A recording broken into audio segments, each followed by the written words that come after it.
Thank you so much for being here and staying here. Well, I didn't really think anyone would leave for that special Q&A.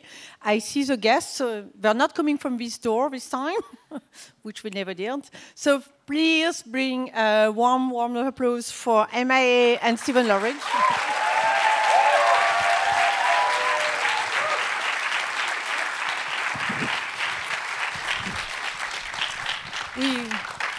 We splurged tonight. You both have a chair and a microphone. Yes. Usually they share a microphone, and then there's a lot of argument for the microphone. But we decided tonight you can. That's true. We do fight have over one. It sometimes. And you also have your own water, you know, which we recycle the water after we leave, and then we can just like. You know. I think I'm going to ask maybe a few questions to both of you, and then we can open it up to the audience.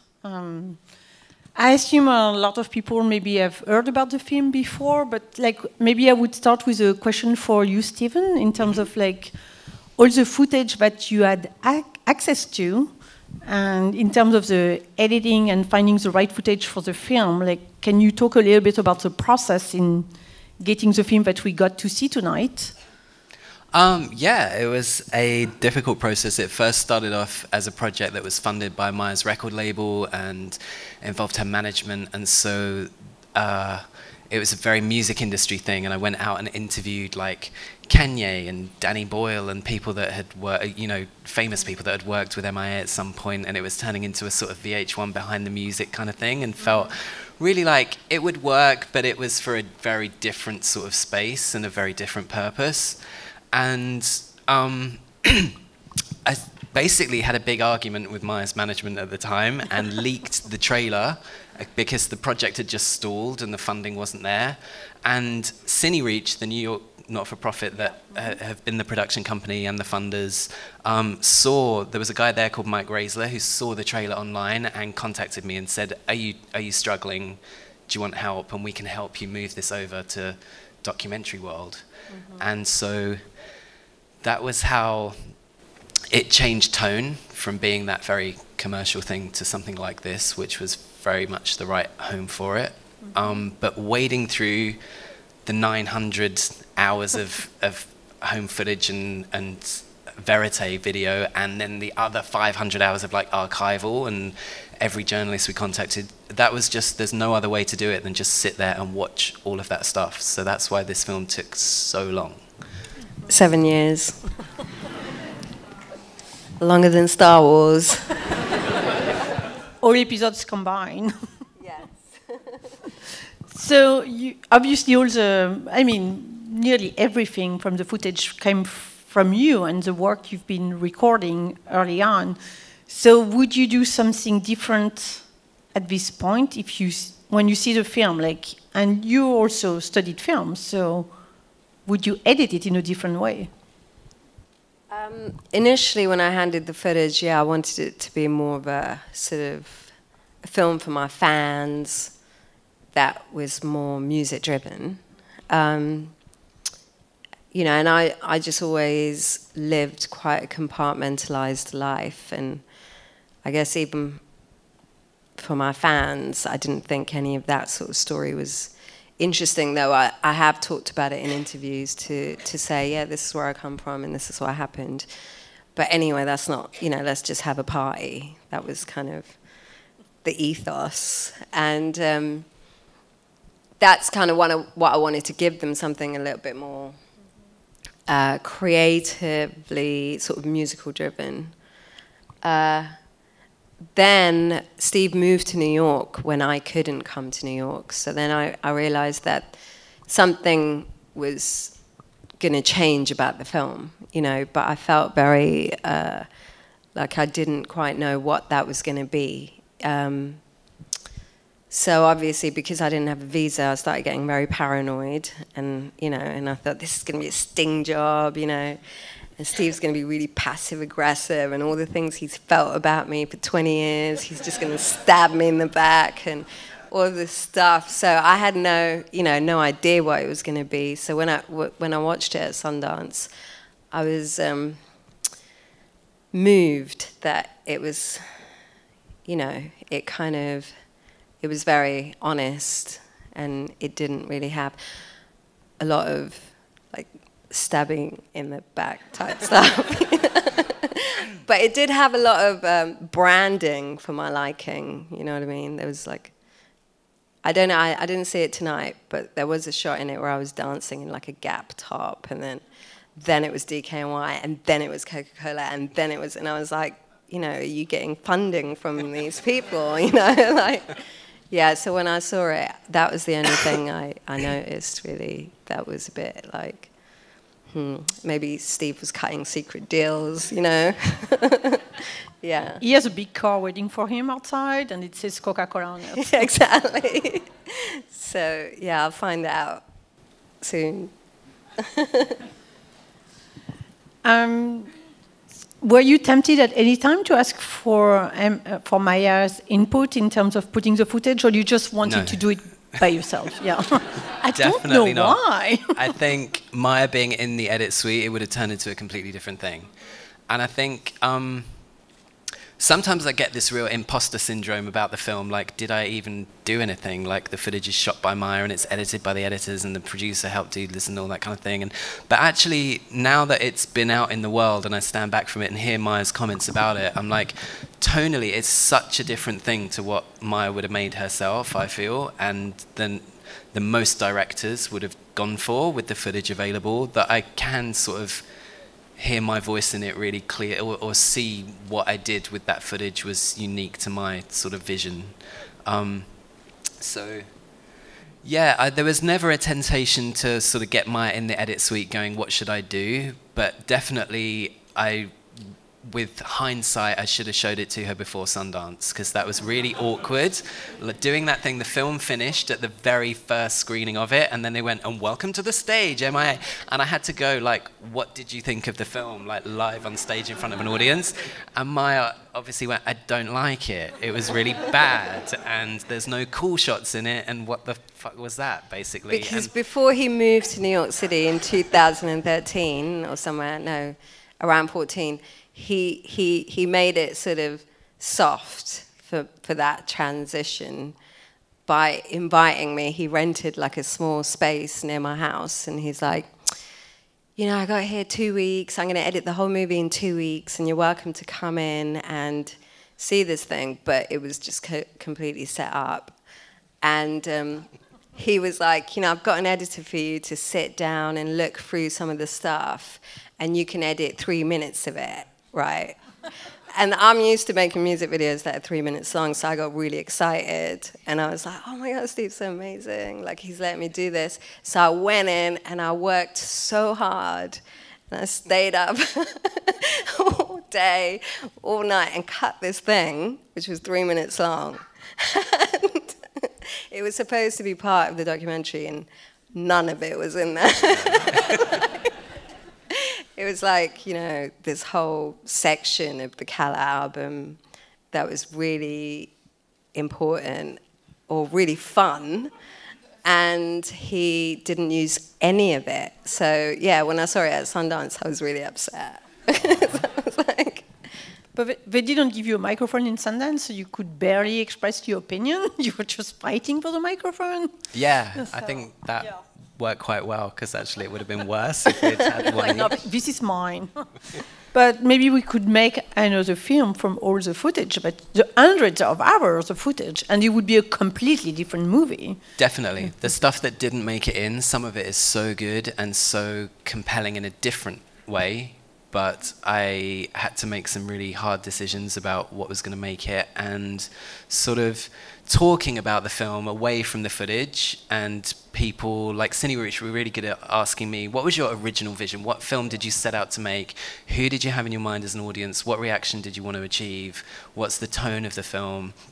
Now go back in the edit suite and see whether that really great stuff really serves that purpose, because there's lots of juicy, amazing shots, lots of kind of compelling stuff, gossipy stuff, celebrity, all sorts of different ways you could have made it through this footage and had something that came out and made a splash in the media, but wasn't actually my original kind of intention. So it was sometimes really difficult to not kind of go for the low-hanging fruit and go, oh my God, we've got all this M.I.A breaking up with Diplo live on camera and finding out doing all this. Like, but none of that made it in. I do think that there could be at least 2 minutes of the backstory to the war, like when it started or why it started, you know, that kind of,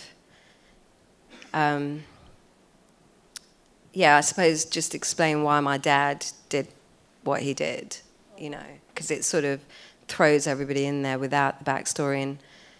And we really initially first started talking about it in that sense, like trying to explain it, because in 2011, when I handed the footage over, the reason why all of the things that I didn't communicate well or translate is because nobody knew what was going on, but no one also knew why it was going on. And that was the hardest bit to communicate, like when I was on Bill Maher. So I'm going to go back there. Then I'm going to show him it. I am. But yeah, I think that would have sort of made it a bit easier. I think that's something that I wrestled with for a long time in the edit, was how much informational stuff and how much backstory to the politics that M.I.A was talking about should be in the film. And we tried a lot of different ways to do that, because it didn't exist organically within the verite footage of M.I.A filming herself or the home movies. But we thought maybe within, when she looks at VHS tapes of the Tiger Girls, maybe we could have more archival news that lays out the backstory. But it always felt like we were kind of faking it and shoehorning it into the film in an awkward way, and the film sort of stopped being one kind of movie and then dropped into this history lesson and came out of it. But another reason, taking a step back from the whole film, was that I didn't want to make something that was, this experience is very specific to Sri Lankan Tamils, because I think I was very conscious of making a film like this in 2015 and 16 against the backdrop of the refugee crisis that was happening in North Africa, and lots of rhetoric around Brexit in the UK, with negative stuff in the press about refugees, migrants, immigrants, and them getting talked about like they were vermin, like invading our countries. And to have the responsibility that I knew I had this footage to work with, and this story of somebody, you know, talking about that, and a positive story, it was very important to me that I didn't trammel that down to make something so specific to one family or one country, and that it was something that people could access and feel chimed with them and resonated with other stories, and didn't get too specific about which country, which war, which journey, which year. So yeah, it was something that I don't think it's possible to have ever had both, to get all the history in there and make the politics really clear, because it's a complicated story. As soon as you open that can of worms, there's always like a next bit that you haven't done, and a next bit of information that should be in there. And really that's a different documentary. And there's a companion film to this for anyone that wants to know more about the conflict. There's a sort of a film called No Fire Zone that is a Channel 4 co-production with BritDoc, and is a fantastic depiction of what really happened in 2009 with the end of the Sri Lankan Civil War. It's directed by a guy called Callum McRae, and I definitely recommend for anyone that wants to know more about. We're going to show it next. Thing. I just told the projectionist. Yeah, I think that has more of a historical background as well, more information. But honestly, what I really like in the film, it's the way you manage to capture all the different like facets of M.I.A, and you're a really interesting character, and you have an amazing background in terms of everything you've managed to accomplish as a musician, but also as an activist. And it's a very tricky line to just do a movie about you as an artist and you as an activist, and just make it in a way that's compelling for an audience. I watch a lot of movies, and it's hard to be moved by a movie when you think you know certain things about the character or the actor or the, you know, the singer, and then be really moved in getting all the layers of it. So I'm sure if I made this footage, I probably wouldn't like it. I would probably want something different, you know, because I'm very demanding on myself. But I do think it carries across a lot of really positive aspect of it, and as a film, it works really well together. But you've been close for many years because you were at art school together, so you probably have a different relationship, and you can probably yell at each other, just like, I wanted this. Oh yeah, definitely. And you he just disappears for years. That's what he does. That's how he deals with me. But not, so that's not your time. You have this him. is like a passive-aggressive thing about to just like be very confusing when I watch it. But I was really surprised that he managed to pull very, you know, like certain shots that I didn't even know that existed is, you know, Steve's found it with a translator translating. Like, he didn't even let me translate the Tamil footage, which is like really insulting. But like, are you not good enough as a translator? you know, like, I think I'm excellent, but he didn't even give me the option. And I think that there are other stories in it that I would have put in there as well. But the things that he did find, which I guess is, you know, like stuff with my grandma and everything, which wasn't supposed to be in the film. So yeah, for me, when I look at that footage and I'm like, oh, why didn't you put like the story of the kid that's in there? He has a really interesting story, and you know, he's raised by his grandma and his parents. You know, he doesn't have parents, and I filmed the grandmas. You know, I've got interviews with the grandma and his uncle who'd just been arrested the day I went over to the house to film, and like he has a whole like political sort of situation that was happening at the time I was there. And then when I landed in Sri Lanka, like Steve has the shot of me actually landing with my mum, but we land in the middle of like a protest against like violence against women. And that sort of is not in there, but I thought that protest was kind of like important. But he made it very personal, which is very uncomfortable, but yeah. I don't think you would have liked anything else made by someone other than you, because you have really strong opinion, yeah, and you that's shot true. everything. No, but I mean, like, you know, my family's up there, and it's kind of very weird. So, yeah. That's... it's fine, you can own it. Just like, I only like what I make. Yes. So... But we like you too, don't worry. Thank you. Maybe we can take a few questions from the audience. Or, Yeah, sure. Is there a microphone in the... Yes, okay. There's... Oh, God. I think someone who's standing up, I think she really deserves a microphone. No, it's... otherwise, I'm going to have to repeat, and I'm going to mess it up. So you get the microphone, please. Hi, M.I.A. Hi. Love you. And I I wanted to ask, you spoke towards the end of the film about having these goal posts, like navigating through being a refugee and a pop star and having these goals. And what are some goals that you feel that you have yet to accomplish and that you want to accomplish and that are really important to you? Oh, my God. I have no idea. You didn't do enough. I have no idea. I think I'm still a bit confused with that. You know, I haven't fully solved it. And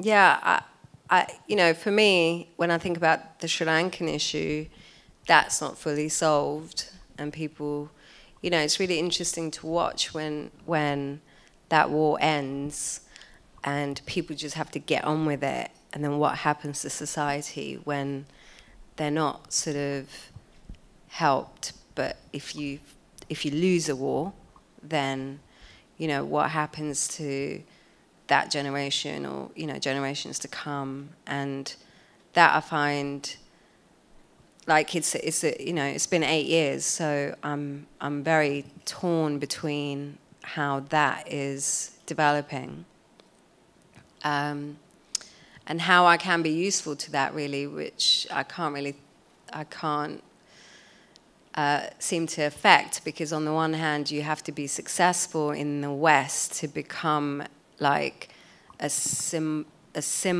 of, you know, something inspiring. But if you do that, then you kind of almost, it's very difficult to be attached to them, you know.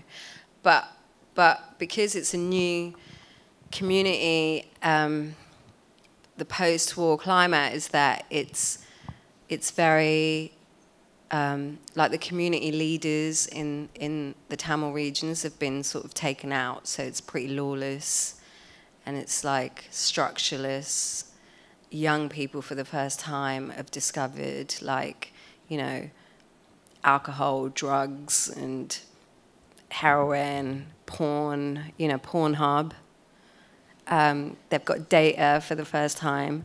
So, yeah, it's just kind of, you might be laughing, but that is actually quite a serious thing, you know. I have like a report that says that in the north is where they use most of the data, and when they check out what they use the data on, it's just, you know, people kind of not, I don't know, it's very hard to say, like because they don't have an identity anymore, and nobody's sort of defining that for them. They're very confused. And I think that's very like, it's going to, you know, set forward like a chain of events that's not very good for the community, but it's something that happens all over the world, you know. And so I'm not allowed to go there, and I have to figure out some sort of way. So maybe that is the goal, is when I can actually one day go there, and I have to wait for the you know, the government to, the one that's in power, to die, and that could be a long time, you know. Yeah. Otherwise. Yeah.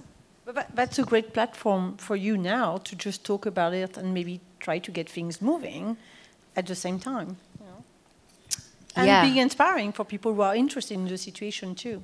Yeah, so I mean, maybe that is what it's about, to connect the Tamil diaspora. There's a million Tamils outside of Sri Lanka, and if you can connect them in some sort of way, then, you know, maybe we can have some sort of impact there and help people build businesses and, you know, infrastructure and schools and stuff like that.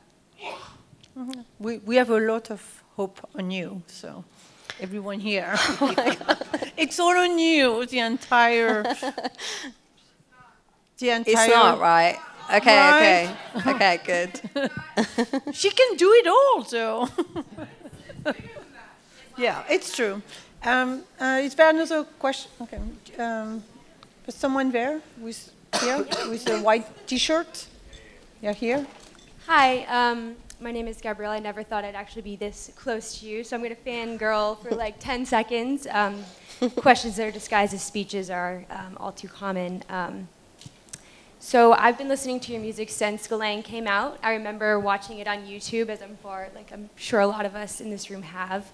And then every single album after that, you really inspired me, and I'm sure a lot of other people in this room, to sort of keep going with this creative energy and speaking out on issues in different ways that we never thought possible, or things that we always wanted to say. So I ended up doing that, and I am an advocate now, lobbying the United Nations, bringing local civil society voices to the Security Council. But your music is what I still come back to, like, on the way to work, and that's my sort of self-care, right? And it's not just me. I mean, there's a lot going on. You were talking about how in 2016, you know, you wanted to get this out earlier. Okay. Everybody needs a little bit more self-care, right? So, M.I.A., I'm listening to your music for self-care. What are you doing for self-care, and how are you working to better integrate that into your day-to-day? It's a long question. I know, yes. I know. I'm sorry. Thank you. I travel, yeah, I guess I do. I travel.